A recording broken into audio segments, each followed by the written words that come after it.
인공지능 AI가 우리 삶을 바꾸고 있지만 그 이면에는 사실 거대한 물리적 장벽이 있다는 거 알고 계셨나요? 네, 맞아요.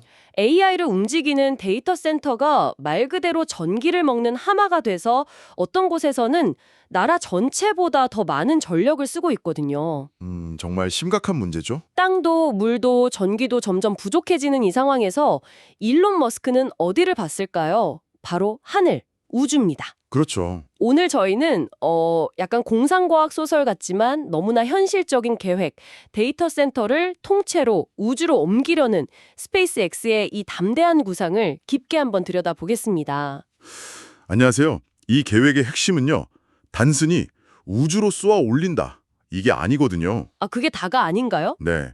스페이스X가 이미 손에 쥐고 있는 아주 압도적인 카드 두 장이 있어요. 바로 스타쉽과 스타링크. 아, 그 비장의 카드. 네.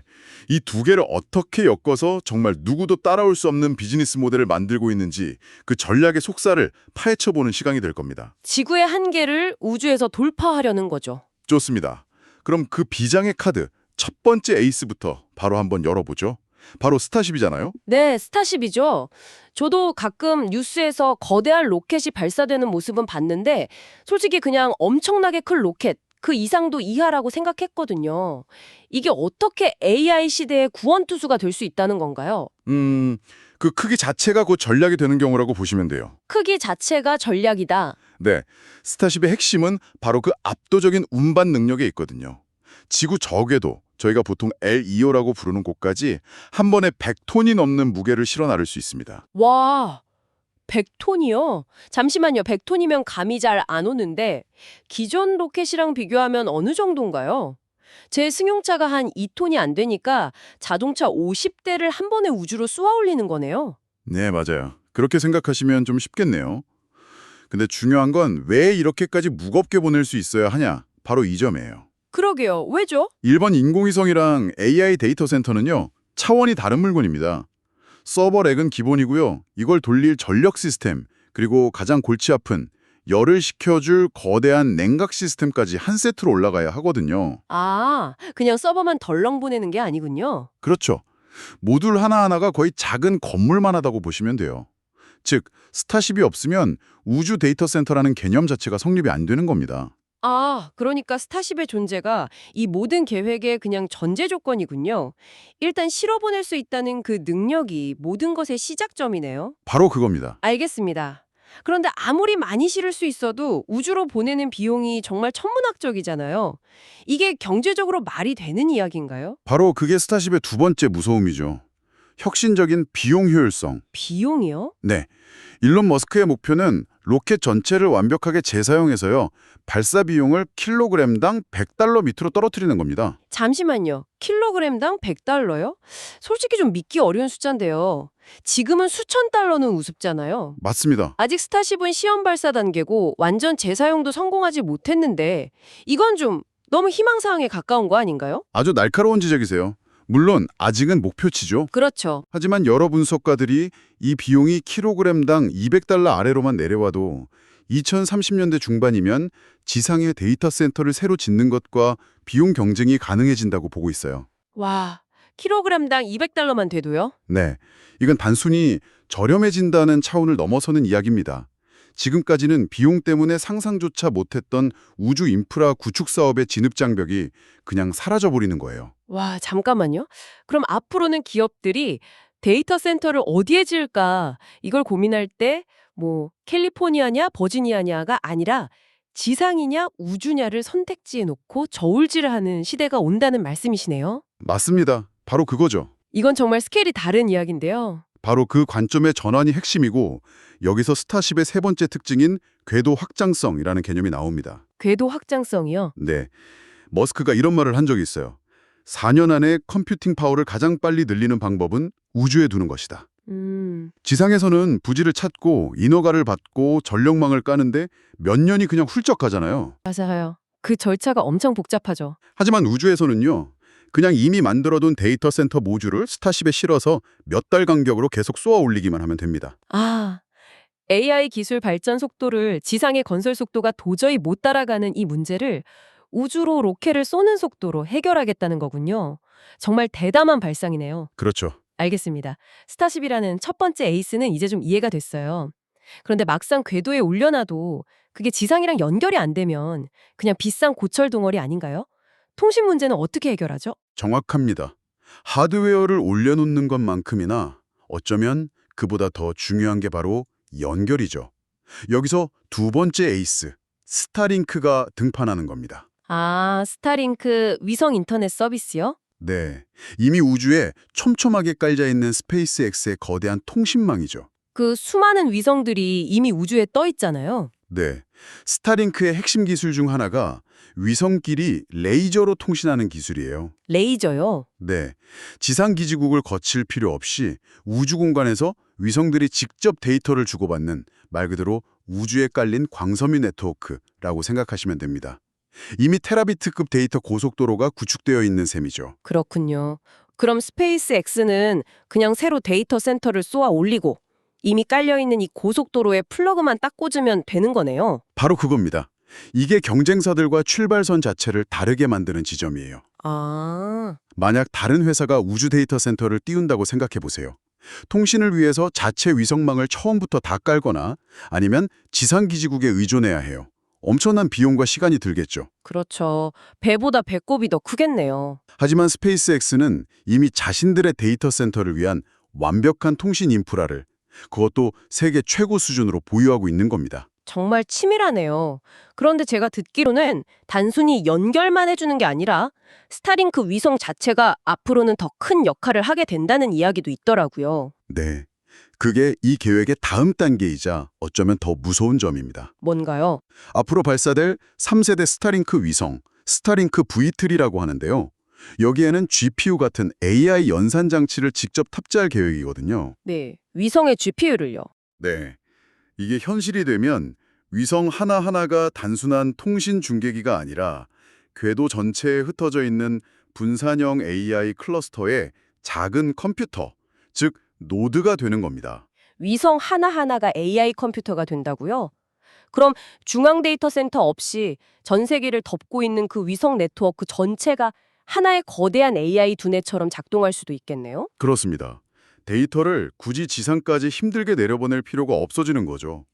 데이터가 발생하는 가장 가까운 궤도에서 바로 처리하고 결과값만 내려보낼 수 있게 되는 겁니다. 와, 스타쉽으로 쏘아 올리고 스타링크로 연결하고 나아가 스타링크 자체가 컴퓨팅을 수행하는 것.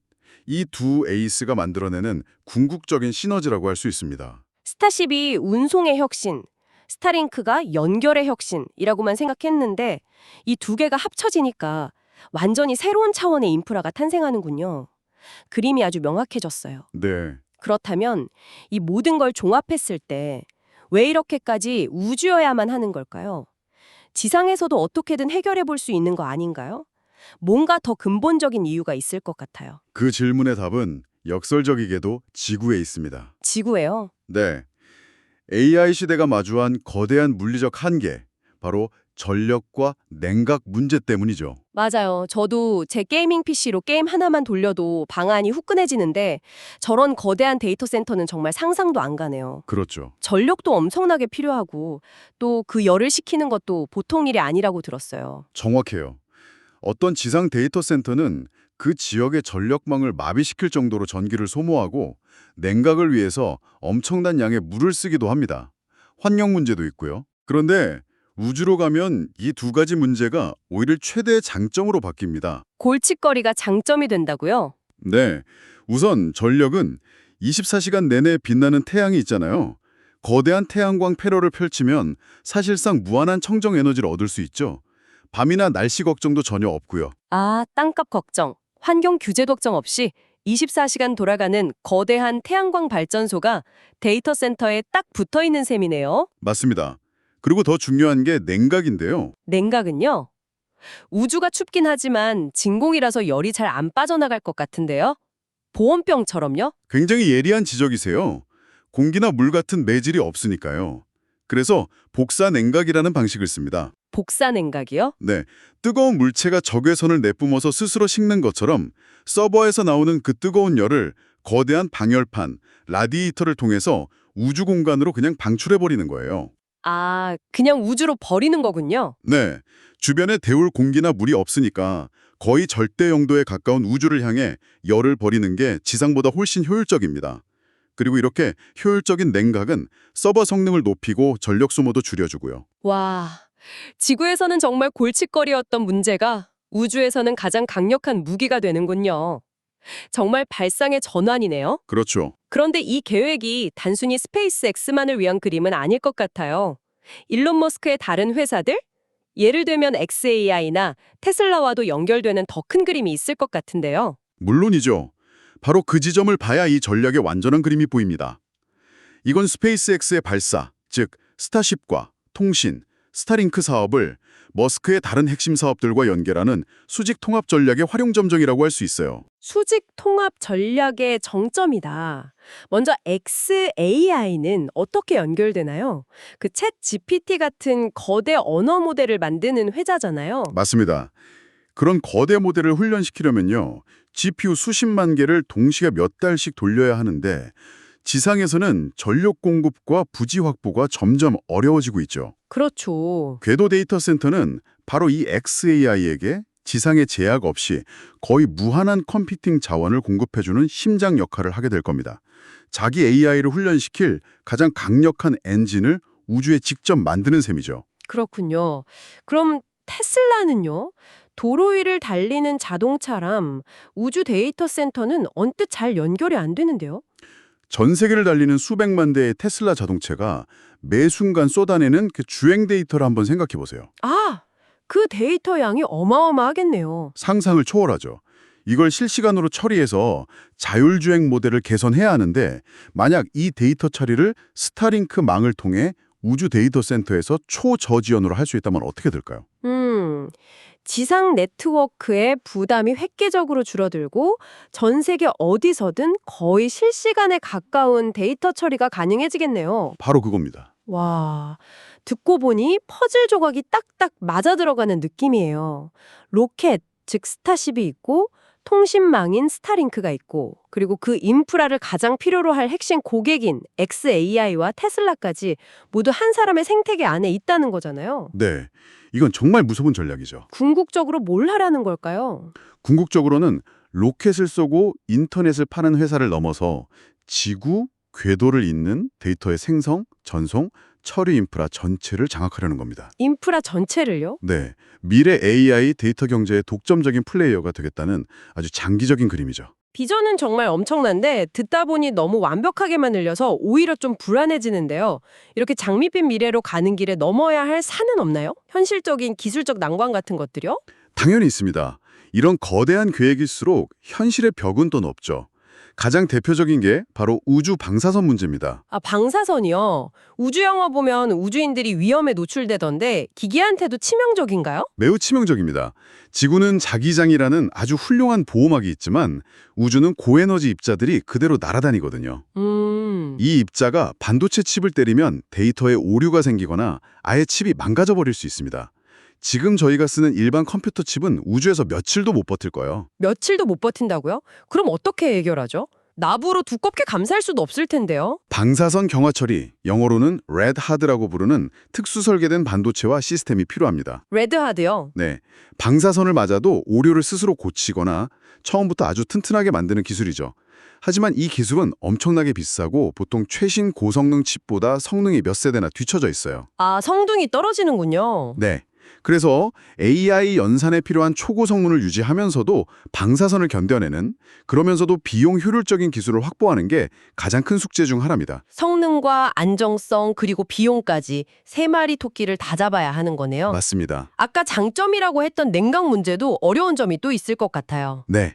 장점이자 동시에 가장 큰 기술적 난제죠. 서버렉 하나에서 나오는 수백 킬로와트의 열을 진공 상태에서 효율적으로 방출하려면 아주 크고 정교한 방열 시스템이 필요합니다. 이걸 어떻게 가볍고 튼튼하게 설계해서 스타쉽에 실을 수 있느냐, 이것도 또 다른 핵심 과제고요. 듣고 보니 성공까지 가야 할 길이 꽤 험난해 보이네요. 경쟁자들은 없나요? 스페이스X만 이런 생각을 하는 건 아닐 텐데요. 물론입니다. 아마존의 제프 베이조스가 이끄는 블루 오리진이나 구글 같은 빅테크 기업들도 당연히 우주 데이터 센터를 연구하고 있죠. 역시 그렇군요. 하지만 대부분의 전문가들은 스페이스X가 압도적으로 앞서 있다고 평가합니다. 오늘 저희가 계속 이야기했던 바로 그 두 가지 에이스, 스타쉽과 스타일링크 덕분이죠. 아, 결국 또 그 두 가지로 돌아가는군요. 네, 경쟁자들은 이걸 처음부터 만들어야 하지만 스페이스X는 이미 핵심 무기들을 손에 쥐고 출발선에 서 있는 셈이니까요. 알겠습니다. 오늘 이야기를 쭉 정리해보면 스페이스X의 우주 AI 데이터 센터는 단순한 기술 실험이나 공상이 아니라 스타쉽의 운송혁명과 스타링크의 통신망을 결합한 지극히 계산된 비즈니스 전략이군요. 네, 그리고 AI 시대가 마주한 전력, 냉각, 부지라는 이 지구의 물리적 한계를 우주라는 새로운 차원에서 풀려는 근본적인 해법이고요. 정확한 정리입니다. 만약 스페이스X가 방금 이야기한 방사선이나 열 관리 같은 기술적 난제들을 해결하고 이 두 에이스를 성공적으로 통합한다면 이 회사는 단순히 우주 기업을 넘어설 겁니다. 넘어선다면 어떤 의미일까요? 글로벌 데이터와 AI 인프라의 다음 패러다임을 정의하는 새로운 시대의 기간 산업을 장악하는 기업이 될 가능성이 매우 높습니다. 와, 이야기를 다 듣고 나니 마지막으로 이런 질문이 떠오르네요. 어떤 거죠? 지금까지 데이터 센터는 특정 국가의 영토 안에 있었으니까 당연히 그 나라의 법을 따랐잖아요. 그렇죠. 그런데 데이터 처리와 연산의 중심이 점점 더 특정 국가의 영토가 아닌 궤도로 옮겨간다면 데이터 주권이나 관리는 어떻게 될까요? 국경 너머에 존재하는 이 새로운 인프라와 데이터의 소유권은 과연 누구에게 속하게 될지 한 번쯤 생각해 볼 만한 질문인 것 같습니다. 아주 중요한 포인트네요. 항상 여러분의 성공 투자를 기원합니다. 내용이 좋으셨다면 구독, 좋아요 부탁합니다.